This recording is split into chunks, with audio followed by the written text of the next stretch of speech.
one seat, Amravati, okay, in Maharashtra. One particular place that seat got vacant due to death or resignation or any other reason. This seat is vacant after 3.5 years. Now, the person was elected for a 5-year term, and then here after 3.5 years, that seat become vacant. Fresh elections are taken place. New person got elected, and how much time that person will get? 1.5. 1.5 years only left out. That much time only that person will get. Got these three types of election clear? General election, midterm election, and by-election. Okay, you can continue. What is our system of elections? So what if say 2 weeks are remaining? Then no elections will take place. If for 6 months only, then also mostly elections will not take place. Because the whole procedure have to take place. No, they have to decide the date, the arrange, then they have to prepare that ballot. They have to prepare that voters list, everything. So it will take some time. So that is why for 6 months also they will not take or conduct a fresh election. Got it? And so what if 4 years are remaining and the current the current person in charge decides to retire from his political career. He submits his resignation letters and he gets approved. So new elections are elected, and after 1 month of working, whatever his post is, he gets assassinated. So then also that anyhow that 4 years are remaining, na? So new election will take continuously. Because that seat should not remain vacant for long, no? But it will be harmful for the economy. That is there, but still 4 years are left, no? That people should have some representative in the Lok Sabha or the state assembly, whichever be. So that case election will take place. It is not only for one part, no. There are so many places this is happening due to death, due to resignation, or due to some cases that vacancies are coming. So it is not only for one part that the whole process has to be undertaken. Many places. Okay. But if it is less than 1 year, mostly elections will not take place. Because so much expenses are there. But now you see what's our system of elections. What happens to the party who does not win their elections? Like the party who won the elections, they have their share of money, their share of power. What will happen to the people, to the parties who did not win the elections? What about their financial condition? See, you may be thinking about the major parties. Major parties. So the major parties are having their that number or numerical strength in other parts also. No? It's not about one region. It is not going to end that political party's career. They will prepare themselves for the next election or some other places the elections are coming. For that, they go on preparing. But regarding the funds, they may not have that much funds. When they are in power, they have sources because most of that business magnates are there. Means Mukesh Ambani, Adani, like that persons are giving lot of money to the political party which is in power. So they are having so much sources, but Taxes. The taxes cannot be used for this purpose. Taxes can be used only for developmental work.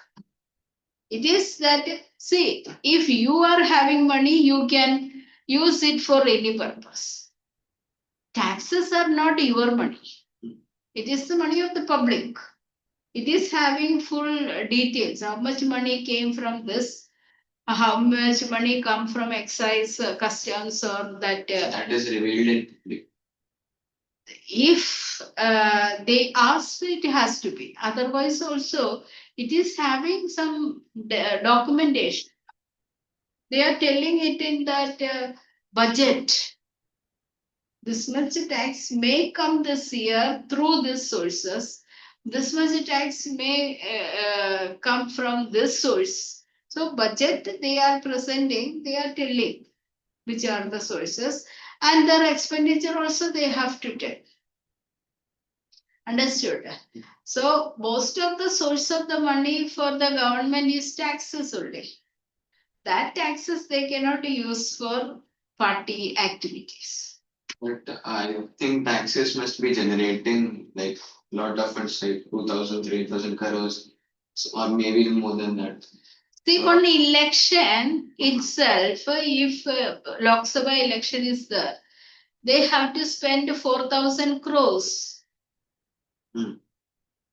4,000 or 5,000 crores, that is present day value basis. If you are seeing that 5,000 crores, taxes are generated more than that, 100 crores or 2,000 crores or 5,000 crores. There is no that way limit. So many sources the taxes are coming. But that all things have to be utilized for the developmental works. No, not only developmental works, the salaries to the officials, government servants, for other activities. Understood. But even if someone like from that huge sum of money, if someone takes out like 2.5 lakhs, it won't affect that much. So how would we know that if it is? Then I did not get your point. Like that is a huge sum of money. So like if a little bit of money, say 1.5 lakhs or 1 lakh is going to someone's pocket, how would we know? No, it cannot go. It is that the government treasury through only it is going. No, that what source of money? For example, see, I'm teaching here. So, what is my salary? Even though I did not tell what is my salary, the government is doing. What are my sources of income? If I did not reveal, also it can come to the notice of government. Because PAN card, permanent account number. This account number is there for all the sources. So where I have deposited, where I have savings, everything the government is knowing. The same is the case. What fund the government is getting, for what purpose it is spending, there is a document.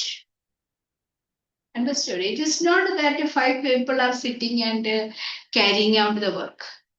It is a very big financial department. So they are only mammoth task is there to calculate. So then from there, not even a single pie can be spent for any other purpose. Funds are coming for the political parties' account so many ways that they can utilize. Those parties which are in power, they are having lot of sources. That is what they are using for giving bribe. See, recently vice presidential election was there. So that time they bribed the other parties and to vote in favor of their party candidate. So much that it is heard that 15 lakh, 20 lakh. It's not from that government exchequer account. It's from party fund. Understood. What about the small parties? Small parties are not having that much fund. That is why they are not able to come to power. Understood? See, if I am a party, means my party did not get that many numbers. You are the ruling party. You are having the sources in order to get your needs fulfilled. You are approaching the government. Sorry, the others are approaching you. For that, your party fund this much is given. Crores are given. So you are giving favor to that person. Like that, so many people are giving. So their fund is increasing. And I am not getting, so I cannot compete with you because I don't have the resources. That is what happened to smaller parties. Got it? Continue. How do we deal with this? How do we deal with this realized situation? One way is to try and improve the knowledge and character of political leaders. Market. Ways to try and improve the knowledge and character of political leaders. The other and more realistic way uh, is to set up political system where leaders are rewarded for the servicing of the people and punished for not doing so. I have explained this point. Who decides this reward or punishment? The simple answer is the people. Regular electoral competition provides an incentive to political parties and leaders. They fully know they stand the chance of winning in the elections if they serve and satisfy their voters. They know they know that if they raise issues that people would want to be raised, their popularity and chances of winning victory will increase in the next elections. But if they fail in this task and they will not be able to win the next elections. Political competition may cause some ugliness and divisions. Yet ultimately, it puts pressure on the political parties and the leaders who serve the people for their own survival. So, if in the electoral competition, I win the election, but I'm not doing anything for the public. So public will turn against me. So next election, they will not vote to me. But in case if I'm doing good for the public, they always make me to win the election. This is what happened, that awarding and punishing.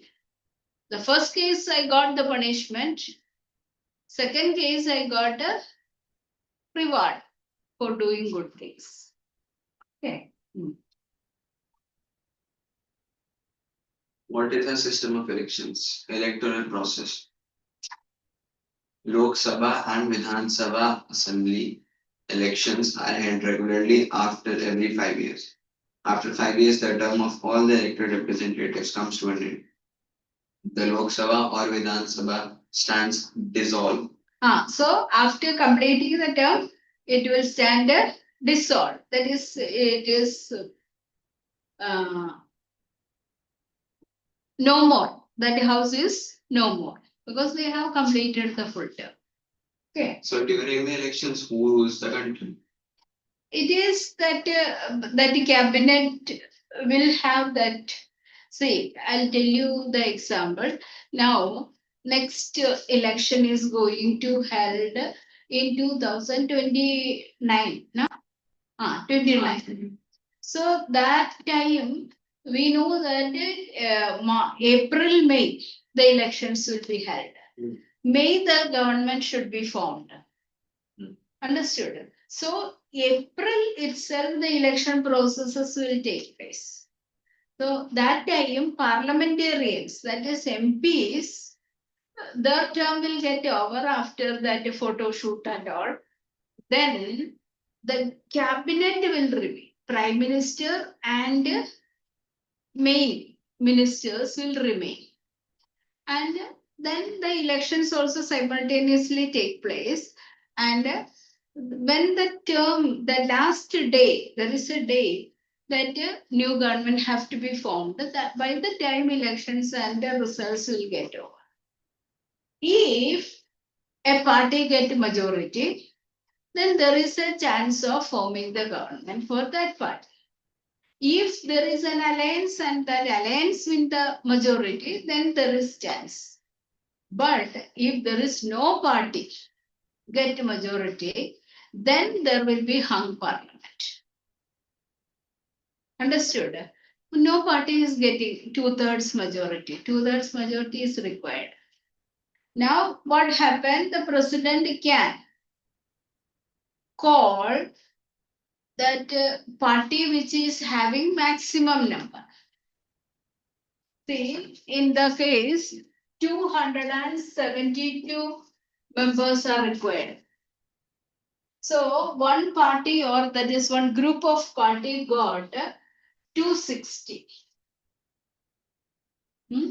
So here only 12 members less. So the party or the group of parties or the coalition which is having the 260 is having a better chance. So president will call the leader of this party and at the same time the leader will present the president, that is these all parties, that is independent parties or smaller parties have told that they will stand with us. So a word, that is a chart showing that these all parties are with us. So when the president feels that okay, this party can prove the majority, they will allow that leader to form the government and tell them within 15 days they have to prove the majority in the house. Understood?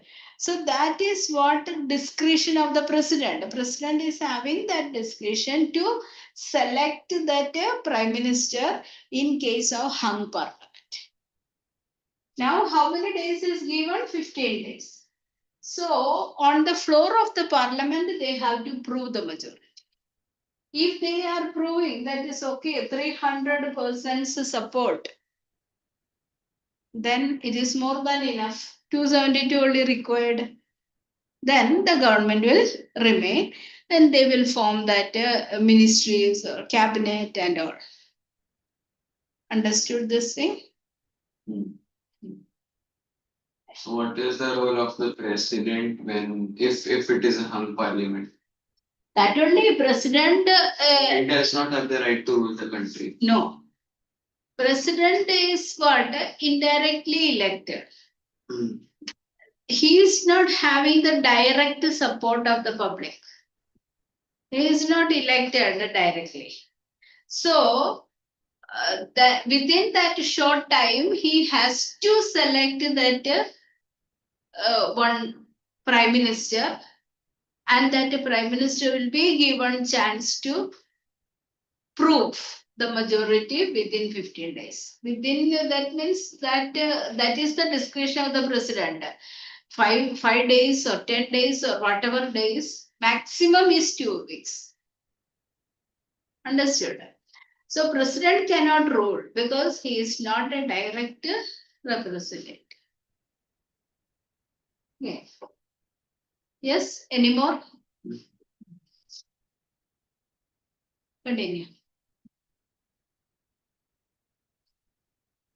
Elections are held in all constituencies at the same time, either on the same day or within a few days. This is called a general election. Sometimes election is held only for one constituency to fill the vacancy caused by death or resignation of a member. This is called a by-election. In this chapter, it focuses on general elections.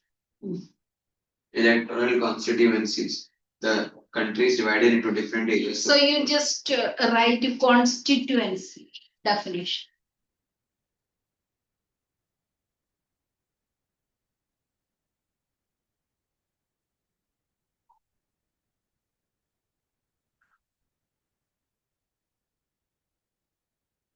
It is a territorial unit from which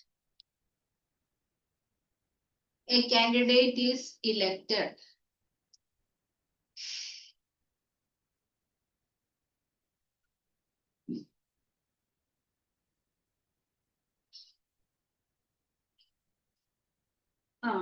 There are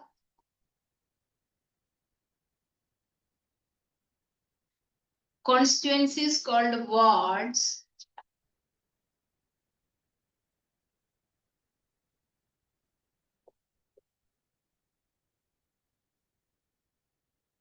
For local self-governing units.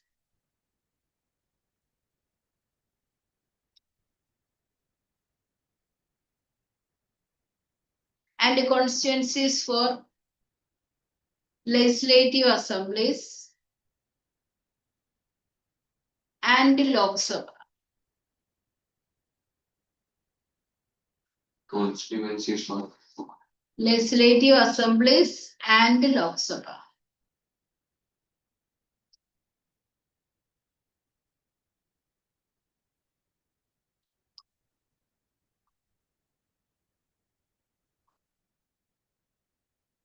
Okay, understood. See, it is the area from which a candidate is elected. You might have heard about Panvel constituency, Thane constituency. So, when you are talking about a Lok Sabha constituency, we have only 543 constituency all over the country. Means it is a vast region from where one candidate is elected. As far as state legislature is concerned, it is a smaller unit. Means within the state, for example, Maharashtra. Maharashtra is having 288 legislative constituencies. So that is comparatively smaller than the Lok Sabha constituency. Now come to municipal corporation. It is called as ward. Ward number 1, 2, 3, like that depends upon the size of that. It is divided into a number of units. So that particular unit from where one candidate is elected is called a constituency. Okay.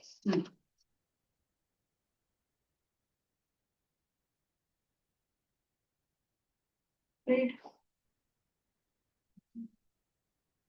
For Lok Sabha elections, the country is divided into 543 constituencies. The number of Lok Sabha seats slash constituencies has been fixed for each state according to its population.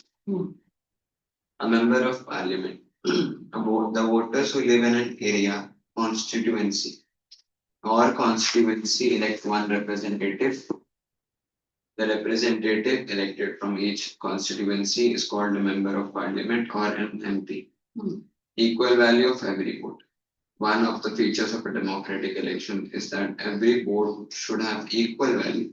That is why our constitution requires that each constituency should have a roughly equal population living within it. Assembly constituencies. Similarly, each state is divided into a specific number of assembly constituencies. In this case, the elected representative is called the member of legislative assembly or MLA. Number of Understood? MP is what? MLA is what? MP is member of parliament, especially Lok Sabha.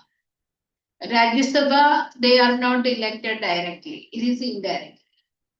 Lok Sabha is having 543 members according to the size of population of a region. Now, assembly constituency is also based on that one. So, member of the legislative assembly or MLA, they are called. Good. Number of constituencies. Each parliamentary constituency has within it several assembly constituencies. The same principle applies to panchayat and municipal elections. Division of village or towns into wards. Each village or town is divided into several wards that are like constituencies. Each ward elects one member of the village of the urban local body. Counting of constituencies as seats. So each constituency is called seat. I have told earlier that seat vacant or vacant seat. So that means a member from each constituency is called seat, is counted as a seat. 543 seat. Understood? Counting of constituencies as seats. Sometimes these constituencies are counted as seats. So for each constituency represented one seat in assembly. For example, when we say that the 160 seats in Haryana, it means that constituencies that constitutes the state and thus the Lok Dal had 60 MLAs in the state assembly. Understood that part. Now, after forming the constituency, there is another category called reserved constituency. Reserved constituency, we know that in our country, people belonging to that weaker sections are there, that is scheduled caste or scheduled tribe. If they are contesting along with the general candidate, they may not have a chance to win the election. So that is why for them, reserved seats are made. Otherwise, their problems are not represented in the house. Understood? You just imagine a scheduled caste person and Mukesh Ambani is contesting from the same area. So who is having the chance to win? Okay. So the same is the case wherever if there is no reserved constituency and that locality is having majority of the people belong to scheduled caste or scheduled tribe. And if they are not getting adequate representation, their problems cannot be brought to the parliament. Their problems are different from the problems of the others. So that is why there is a system of reserved constituency. Read it. Reserved constituencies. Our constitution entitles every citizen to elect its representative and to be elected as a representative.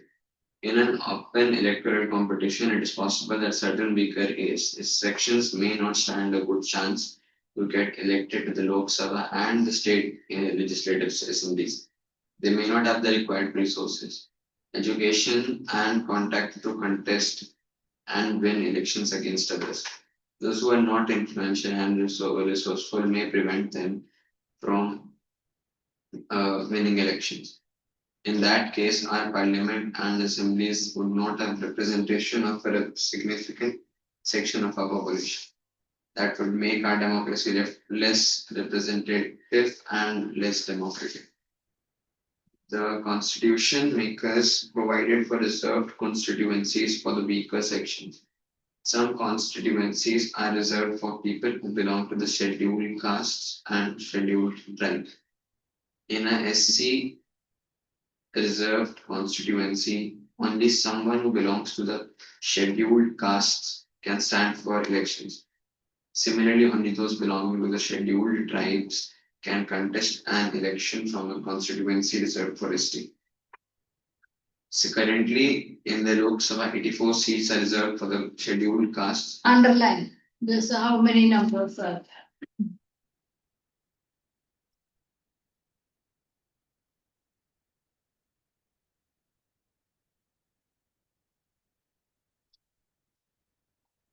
84 seats are reserved for the scheduled castes and 47 for the scheduled tribe.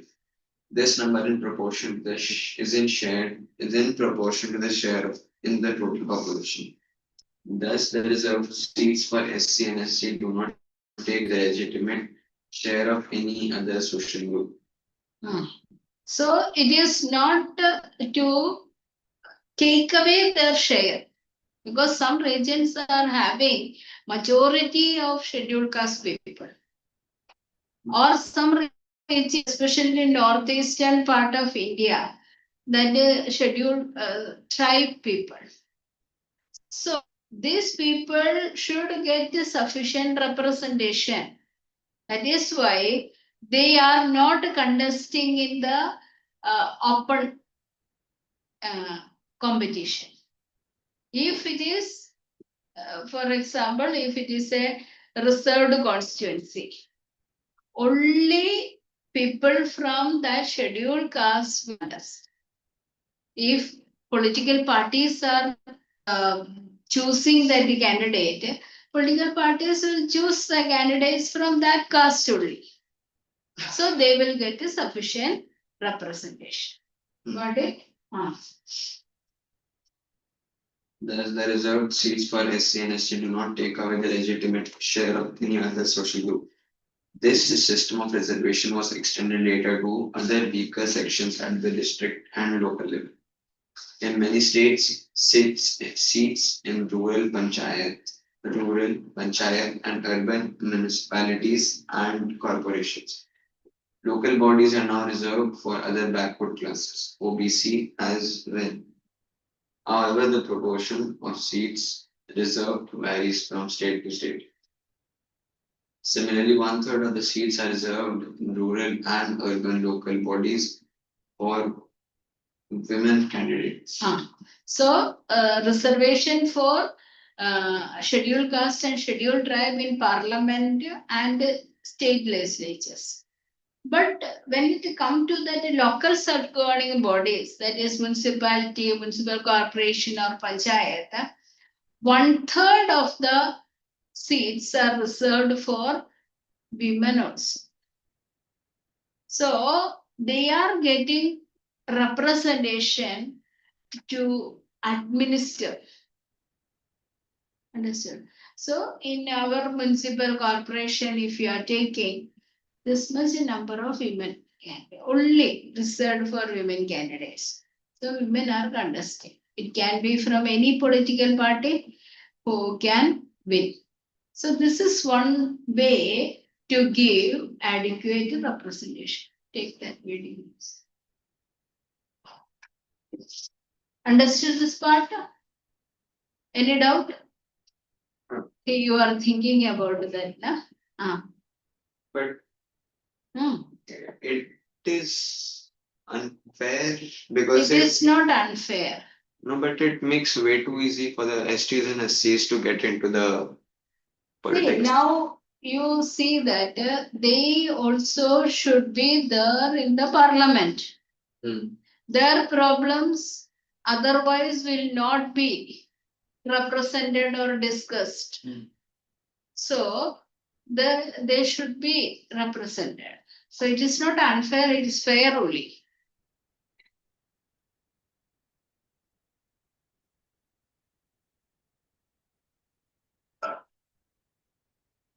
That is, every person has the right to choose his or her representative on his or her own will. How healthy is this competition? Well, let's analyze some of the advantages and disadvantages of an election as a form of political competition. Let's first focus on the disadvantages. Isn't that the greatest See, it is the Communist Party Marxist. That's simple. The impact of a political competition is the sense of disunity that arises among different political groups across different localities. people begin pointing fingers at each other for the simplest of issues and aim at winning the election by hook or by crook. These unhealthy practices deter the system to plan for long-term growth of the state or nation. Another major disadvantage of political competition is that good and deserving people hesitate to participate in this unhealthy competition. And as a result, the people lose out on an able representative. However, a healthy political competition can also drive the nation towards growth and prosperity. Let's see how. Now, we all accept the fact that the politicians of today may have a sense of duty to serve the people they represent. However, they also have an aspiration to grow their own political careers. Many of these politicians may not even have an understanding of the real issues of the people or how they could solve them. So, what's the way out?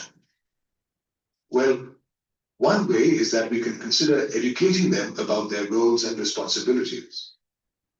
Another more practical approach to the situation could be to define an appraisal and award system for politicians based on their performance in their political careers, where people appraise their political representatives. This is what is called electoral competition. In an electoral competition, politicians who keep the people happy earn an incentive in the form of a higher chance of being voted for in the next elections, while politicians who fail to satisfy the people they are representing have lower chances of winning the next elections. Therefore, we can see that just the selfish desire of growing one's political career can be a good motivator for politicians and political parties. Every 5 years, the Lok Sabha and the Vidhan Sabha are dissolved, and the people elect new representatives. This is known as the general election and is carried. Sometimes, the Lok Sabha and the Vidhan Sabha are dissolved. Such an election is called, at times, apart from the general election, an election may need to be held for a single constituency due to the untimely death. Going back to the case study of the 1987 elections in Haryana, do you recall that a total of 9? The first step in the election process is to divide the entire country. Say this one. For example, break, na? For the Lok Sabha elections,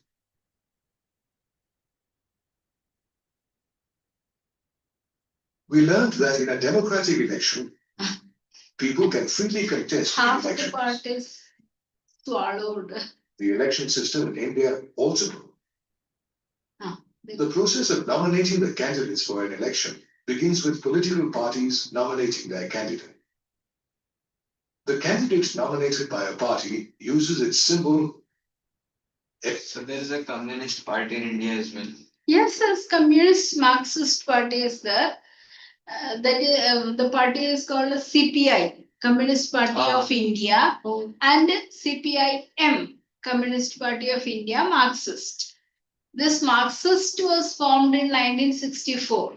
So first Communist Party of India was introduced in India in 1920. That is after Russian Revolution and all. Marxist means Karl Marx. That is what same party was divided into two. So they don't win elections. Usually. They used to win election in West Bengal for 35, 36 years. They were continuously ruling. Even Tripura also, the Communist Marxist Party. In Kerala, at present, left front government is there. That consists of CPI, CPIM, and forward bloc of those ideology people. At present, only in Kerala, that left front government is there. So do they rule well? No. They are drifting away from that ideologies, and they are just like dictators only now. Every contestant then needs to fill up a nomination form. According to some recent modifications in the nomination procedure introduced by the Supreme Court of India, every candidate has to make a legal declaration of details, such as criminal cases pending against them. The key purpose of an election is to allow their people to choose their representatives in a free and fair manner. An election campaign provides an opportunity for the candidates and political leaders to contact their voters. Political parties also use newspapers and in India, a period of 2 weeks between the announcement of the final list of candidates and the date of polling is allotted for it. It breaks in between. What is that? I don't know. You see some other thing. Newspapers and in India, Some problem. Small one only you take.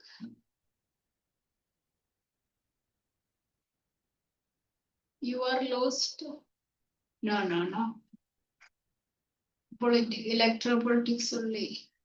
Take.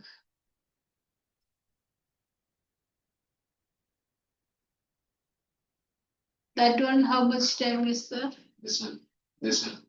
18, 20 minutes. Only 5 minutes is there. This one, I'm not kidding. Our elections. This one. Democracy actually में होती क्या चीज है? Basic concept है, लेकिन ज्यादातर लोगों को इस कॉन्सेप्ट पर बहुत भारी मिसअंडरस्टैंडिंग रहती है।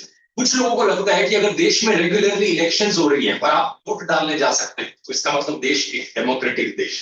लेकिन पता है क्या, इलेक्शंस तो नॉर्थ कोरिया में भी होती है। मजाक नहीं कर रहा, रेगुलर इलेक्शंस होती है नॉर्थ कोरिया में, 100% वोटर टर्नआउट भी देखने को मिलता है उन elections.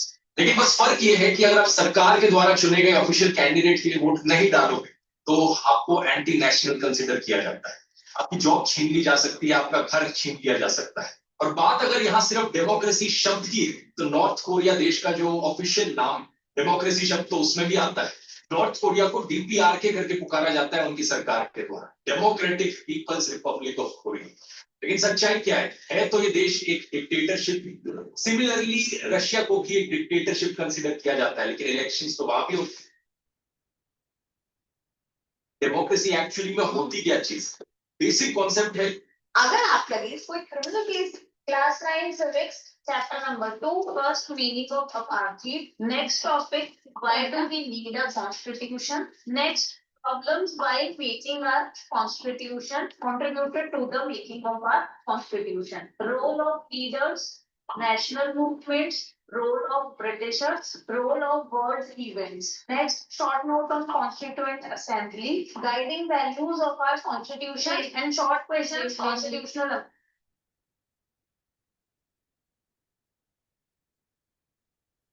4 minutes. Electoral politics, yeah. 1 hour and all. All short videos. It's small shorts.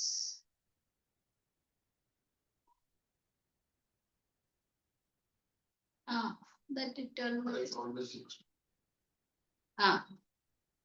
तो जब भी मेरे सामने कोई डिस्कशन कर रहा होता है इलेक्शन, गवर्नमेंट, पॉलिटिक्स को लेके, तो यार दिल से एक आवाज निकलता है और वो जोर से ये कहना चाहता है लौड़ा का सरकार।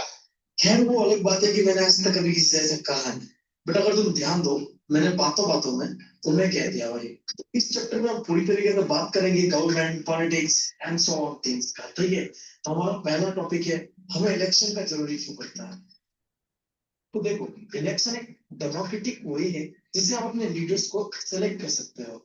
और मैं सही बताऊं तो अगर मेरा बस चलता तो मैं अपने चचा को सीधा बनाता देश का प्राइम मिनिस्टर, और उसके बाद पूरे इलाके में इतना बम मारेंगे कि इलाका हो जाएगा। तो ये सारी चीजें ना हो, इसके लिए हमें जरूरी है इलेक्शन का। और फिर जो हम वोट देके लीडर्स को इलेक्ट करते हैं तो ऐसा नहीं होना चाहिए कि लीडर अपने मर्जी से काम करे, लीडर्स को हमेशा हमारे हिसाब से काम करना चाहिए, बट अक्सर ऐसा होता नहीं।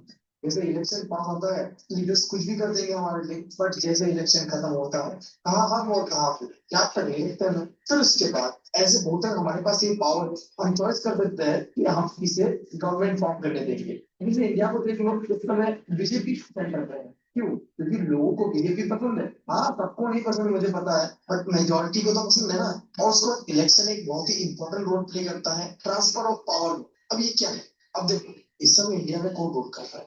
बीजेपी रूल कर रहा है, और लीडर कौन है हमारा? Prime minister Narendra Modi. But suppose next election में मोदी जी हार जाते हैं और कांग्रेस जीत जाते सरप्राइजली, तो कौन बनेगा पीएम? राहुल गांधी। और उसके बाद देश का क्या होता है वो अलग बात है, बट जो कितना स्मूथली ये पावर का जो ट्रांसफर होगा, मोदी था, उसके बाद राहुल गांधी बन। बट पहले ऐसा नहीं होता था। ये सिर्फ इसलिए हो पा रहा है क्योंकि इलेक्शन है। तो आप इसके कंक्लूजन में ये कह सकते हैं कि इलेक्शन एक मैकेनिज्म है, मतलब एक प्रोसेस है जिससे हम लोग अपने लीडर्स को चुनते हैं, या फिर आप कह लो इलेक्टेड रिप्रेजेंटेटिव्स को चुनते हैं। और इलेक्शन रेगुलर बेसिस पे होना चाहिए, एवरेज 5 साल में एक बार तो होना ही चाहिए। और ये हमें एक मौका देता है कि हम किसे चॉइस करना चाहते हैं। अगर हमें कोई पसंद नहीं है तो सब चेंज कर देंगे। और उसके बाद इस चैप्टर का दूसरा टॉपिक, व्हाट मेक एक इलेक्शन डेमोक्रेटिक, मतलब ऐसा क्या क्या चीज है जो एक इलेक्शन को डेमोक्रेटिक बनाता है। तो आई जाते इसका जवाब खाली हुई और ढूंढना हुई। हिंदी का चाहे हम है जब उनका नियम सेम होगा, और हम एक नया नियम ऐड कर रहे हैं। मिर्जापुर की गद्दी पे बैठने वाला कभी भी नियम बदल सकता है। तो क्या तुम खालिद भाई के डेमोक्रेसी से एग्री करते हो? बताना मुझे। अरे पापा जी, ये थोड़ी डेमोक्रेसी है, ये तो बाप का राज है।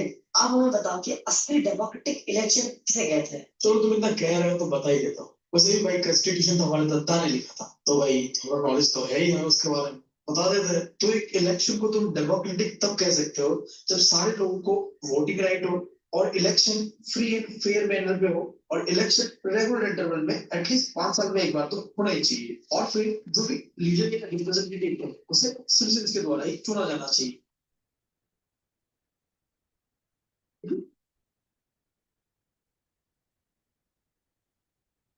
I just have to leave this as it is now. Okay.